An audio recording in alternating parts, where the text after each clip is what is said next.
Hello बच्चों, let's see this question. This question says the resistance of each resistor in the circuit diagram shown in figure is same and is equal to R. The voltage across the terminal is U.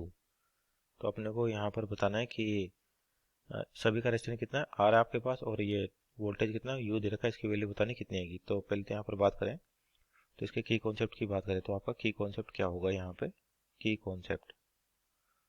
तो आपका जो की concept है basically क्या है, यहाँ पे circuit diagram दे रखा है, सिंपल बोले सर्किट थ्योरी, या फिर कहें combination of resistance, combination of resistance, combination of resistance. अब यहाँ देखिए, आपको कनेक्शन को चेक करते हैं कि जैसे यहाँ पर सी पॉइंट है और आपका जो बैटरी लगी इस वाले टर्मिनल और इस वाले टर्मिनल के बीच में है। तो सपोज करिए जैसे ये वी वोल्ट की बैटरी लगी है, तो यहाँ पर पोटेंशियल वी होगा और यहाँ पर क्या हो जाएगा, जीरो मान लिया कि इन दोनों के बीच में जो बैटरी लगी है कितने की, वी वोल्ट की। तो ये वी वोल्ट का पोटेंशियल देगी, मान लेते इस वाले पर पॉइंट कितना वी है, और तो यहाँ कितना का जीरो। तो इस पॉइंट पर पोटेंशियल जीरो हो गया, इसके अक्रॉस कितना हो गया, वी हो गया। अब यहाँ देखते हुए ये पॉइंट बी है, ये सी है आपके पास, और ये डी, इस तरीके से। तो इस क्वेश्चन में और चीज़ें अगर देखें ढंग से सर्किट डायग्राम को, तो ये इसके अक्रॉस बैटरी लगी आपके पास। तो अगर यहाँ से सिमेट्री चेक करें तो जैसा सर्किट आपके पास बॉटम में है ए बी लाइन के नीचे, वैसा सर्किट अपर भी है। तो इसको बोलते हैं अपन मिरर सिमेट्री। तो इसका मतलब क्या होगा, अगर मिरर सिमेट्री है तो पॉइंट सी का पोटेंशियल और पॉइंट डी का पोटेंशियल क्या होगा, सेम होगा। तो यानी कि सी और ओ के बीच में जीरो, और जीरो और डी के बीच में जो कनेक्शन है रेजिस्टेंस का आर है, तो ये दोनों कैसे होंगे, आपस में पैरेलल होंगे। तो अगर दो पैरेलल में है सेम रेजिस्टेंस तो इनकी वैल्यू हो जाएगी R/2। वैसे ये वाला रेजिस्टेंस और ये आपका पैरेलल में हो जाएगा, तो इन दोनों का इक्विवेलेंट भी कितना हो जाएगा, R/2 हो जाएगा। और वैसे आपके पास यहाँ पर ये रेजिस्टेंस और ये रेजिस्टेंस किसमें, पैरेलल में, तो इसका इसका भी इक्विवेलेंट कितना हो जाएगा, R/2।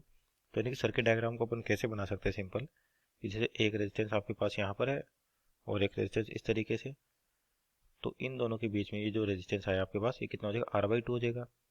किस किस के बीच का, ये जीरो और ये हो गया सी, क्योंकि सी और डी सेम पोटेंशियल पे, तो यानी कि दोनों पैरेलल में, तो पैरेलल में क्या हो जाएगा, आर आर का R/2।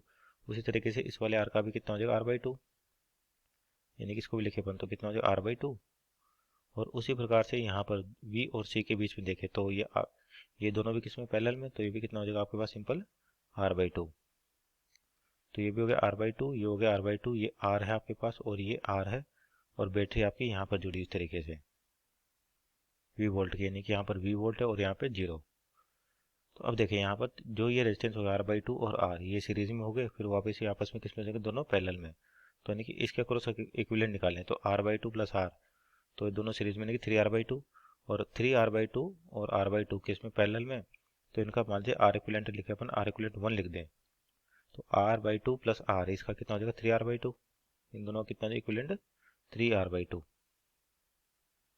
और ये 3R/2 R/2 आपके पास किस में आ जाएंगे, पैरेलल में आ जाएंगे।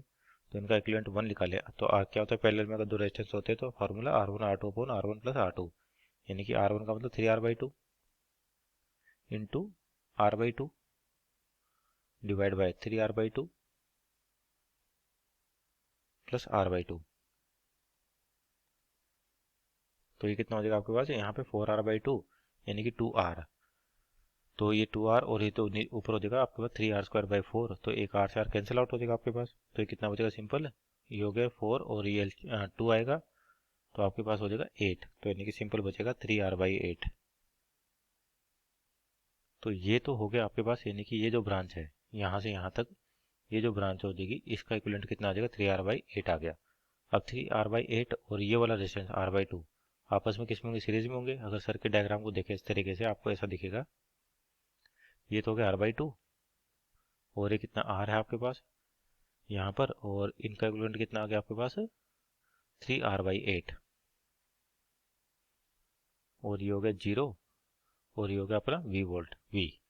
तो ये दोनों किस में आपके पास, सीरीज में, तो दोनों को ऐड करें तो इन दोनों के इक्विवेलेंट निकालें अपन, तो इसको बोलते हैं R इक्विवेलेंट डैश कह देते हैं। तो सीरीज में हो जाएगा, सिंपल ऐड हो जाएंगे 3R/8 प्लस R/2, तो एलसीएम आएगा आपके पास कितना, 4 ले सकते हैं चाहे तो 8 ले अपन, तो 8 लेने पर क्या हो जाएगा, 3R प्लस 4R यानी कि 7R, तो ये हो जाएगा 7R/8।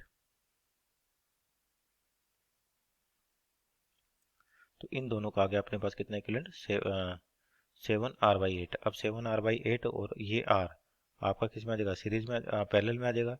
तो दो रेजिस्टेंस फिर से पैरेलल में इक्विवेलेंट क्या होता है, R1 R2 upon R1 plus R2। तो यानी कि R इक्विवेलेंट निकाले फाइनल, तो ये वैल्यू कितनी हो जाएगी, R1 R2 यानी कि 7R/8 into R divide by 7R/8 plus R। तो इक्विवेलेंट रेजिस्टेंस कितना हो जाएगा इसका 15, और नीचे बचेगा आपके पास 7/15 है, तो ये हो जाएगा आपके पास 7/15 R। ये आ जाएगा आपके पास कितना इक्विवेलेंट रेजिस्टेंस।